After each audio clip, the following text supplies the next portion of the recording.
तर आता आपण हे जागा बघत आहोत, इथे शास्त्रांना बघतो. आता शास्ता हा शब्द जाणीवपूर्वक मी वापरला. शास्ता म्हणजे शासन करणारा. तर शासन करणारा बुद्धांचं कोणतं शासन आहे की जे शास्ता म्हणून आपण त्यांना संबोधतो. तर आपण जर नीट निरखून पाहिलं तर बुद्ध एका आसनावर न बसलेले असतात, ते एका सिंहासनावर बसलेले.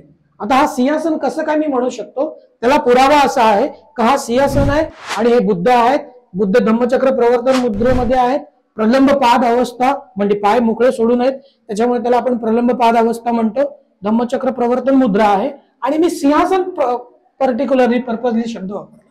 त्याचं कारण असं आहे की तुम्ही जर इथे नीट निरखून पाहिलं तर इथे सिंह आहेत.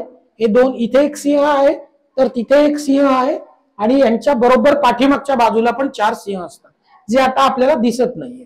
पण हे सिंहासनावर असतात, त्यांचे पाय नेहमी कमळावर असतात आणि ते आता शासन करतायत. शासन कोणतं, तर त्यांचं धम्म शासन चालू आहे असं ती मान्यता होती त्या काळामध्ये. म्हणून बुद्धांना आपण शास्ता या भूमिकेत बघतो. ही एक नवीन वास्तू प्रकार किंवा नवीन ही वास्तुशैली इथे इंट्रोड्यूस झालेली आहे.